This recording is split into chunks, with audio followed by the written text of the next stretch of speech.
Oke, hari ini kita nggak akan bahas teknik gambar kayak biasanya. Tapi kalian gak usah khawatir karena materi ini masih ada hubungannya dengan menggambar. Dan materi tersebut adalah kenapa mata anime itu besar-besar. Nah lo, iya juga kan, kenapa tuh? Mata anime yang besar-besar nih udah jadi anomali yang tanpa kita sadari tuh kita lumrahkan ya kan. Karena kita nonton aja dan gak sadar gitu. Tapi di balik itu semua kita nggak tahu tuh apa alasannya kira-kira. Kenapa mereka harus besar dan sebesar itu gitu ya kan? Apa ada hubungannya dengan Illuminati? Apa karena lagi bengkak aja tuh matanya? Yang jelas nggak gitu-gitu amat ya. Tapi daripada kita nebak-nebak kayak gitu terus, langsung aja kita bahas ke materinya ya.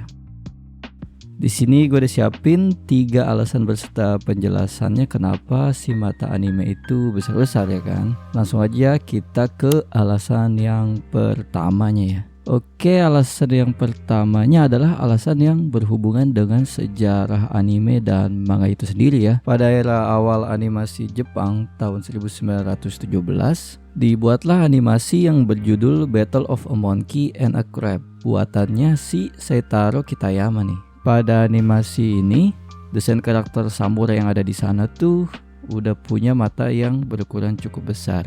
Nah, ini akan menjadi cikal bakal dari awalnya penggunaan mata besar pada anime-anime yang kita tahu ya. Walaupun ini normal-normal aja karena animasi-animasi barat pun biasanya ukuran matanya segitu ya. Karya-karya animasi Jepang setelahnya banyak terinspirasi dari karya-karya animasi barat. Seperti animasi yang dulu sempat populer di barat yaitu Out of the Inkwell. Karakter Betty Boop di animasi tersebut tuh sangat menginspirasi seorang pria bernama Kenzo Masaoka, yang mana dari situ ia pun melahirkan karya animasi lagi yang berjudul Gang to Odori, yang mana karakter perempuan di animasi tersebut memiliki mata yang besar, terinspirasi dari karakter Betty Boop dari seri animasi Out of the Inkwell tadi.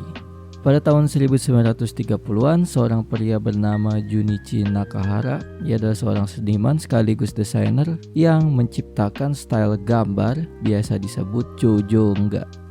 Style ini mengutamakan penyampaian perasaan karakter dengan melakukan penekanan pada ekspresi, terutama mata, yang mana mata ini dibuat lebih besar dan lebay dengan efek-efek cahaya juga bulu mata yang indah tuh. Dengan tujuan nih untuk mengekspresikan perasaan cinta dan mimpi pada setiap karakter yang dia gambar. Lalu berlanjut pada tahun 1953, Makoto Takahashi yang melihat style ala-ala Chojouga ini pun terinspirasi dan membuat banyak seri manga tuh.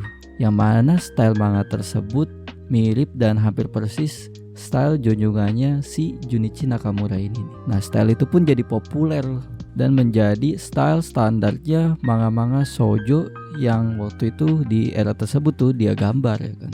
Dan gak berhenti sampai di situ, desain mata besar ini pun mulai banyak menginspirasi manga-manga shounen dan animasi seperti Astro Boy dan Space Pirate Captain Harlock yang menjadikan style ini populer hingga hari ini. Lanjut ke alasan yang kedua. Alasan kedua adalah alasan psikologis dari gambar mata yang besar. Dalam metode penceritaan, ekspresi wajah karakter adalah hal yang penting untuk menyampaikan emosi kepada para penonton. Dan faktanya, bagian paling ekspresif yang ada di wajah manusia itu adalah mulut dan juga mata. Tentunya ada alasan kenapa yang besar cuma matanya doang, gak juga mulutnya gitu. Alasannya cukup sederhana ya, mulut itu memiliki banyak otot dan dapat kita kendalikan dengan bebas. Yang mana saat berbohong tuh, si mulut ekspresinya dapat dengan mudah kita manipulasi. Tapi kalau bagian mata tuh enggak ya. Mata itu sulit banget buat berbohong. Dan pembohong yang handal tuh biasanya adalah pembohong yang dapat mengendalikan ekspresi matanya ya kan.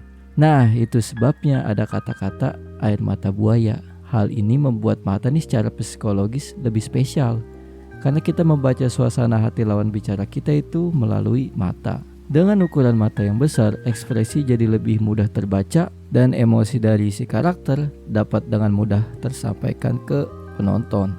Jelas desain ini sangat menguntungkan bila mana kita mau menyampaikan cerita melalui emosi dan ekspresi karakter ya kan. Nah, alasan ketiga adalah alasan estetikanya nih. Desain mata yang besar ini nggak bakal jadi trademark anime kalau nggak works ya kan. Masih eksisnya desain ini sampai sekarang tentu bukan tanpa alasan. Tidak cuma desain ini enak dilihat, tapi desain ini juga berfungsi dengan baik sampai hari ini. Tapi anehnya biarpun mata besar ini sebenarnya anomali ya dan tidak normal gitu, kenapa masih bisa enak dilihat? Tentu semua ini bukanlah kebetulan dan ada alasan di baliknya. Alasan tersebut adalah karena mata segede-gede jengkol ini nih adalah desain yang memenuhi 3 kriteria prinsip desain yang baik. Dalam dunia desain grafis ada yang namanya desain principle atau prinsip-prinsip dalam desain. Yang mana desain yang menggunakan prinsip-prinsip ini akan menjadi desain yang baik. Prinsip-prinsip tersebut adalah unity, balance, hierarchy, contrast, emphasis, scale, dan repetition. Dari prinsip-prinsip tersebut, mata anime style yang besar itu udah menuhin 3 kriteria prinsip desain, yaitu scale, hierarchy, dan juga balance nih. Pada desain mata anime, prinsip scale terletak pada ukuran mata yang besar, tapi ukuran hidung dan juga mulut yang kecil, sehingga tercipta tatanan nih. 2 perbedaan ukuran tersebut menciptakan tatanan yang enak dilihat. Pada prinsip hierarkinya, ukuran mata anime yang besar ini membuat penonton langsung tertuju pada si matanya nih. Barulah penonton akan melihat objek yang lebih kecil seperti hidung dan juga mulut si karakternya. Ukuran mata yang besar dan hidung yang cuma titik doang itu jugalah yang membuat visual wajah anime jadi lebih balance secara desainnya. Oke. 3 alasan itu tadilah yang membuat desain anime dan manga yang biasa kita lihat masih sulit tergantikan nih dengan style lain. Sebenarnya ada alasan yang terakhir, yaitu karena emang desain style ini masih sangat disukai oleh para penonton dan pembacanya, sehingga masih aja populer dan belum juga tergantikan ya kan. Tapi biarpun begitu, style anime Jepang terus berkembang dan gak sedikit juga yang udah melepaskan diri sedikit demi sedikit dari gaya bermata besar ini. Kiranya itu aja yang bisa gue sampaikan mengenai topik kita hari ini. Semoga menambah pengetahuan untuk kalian yang menggambar maupun yang gak menggambar ya. Terima kasih telah menonton, sampai jumpa di video selanjutnya.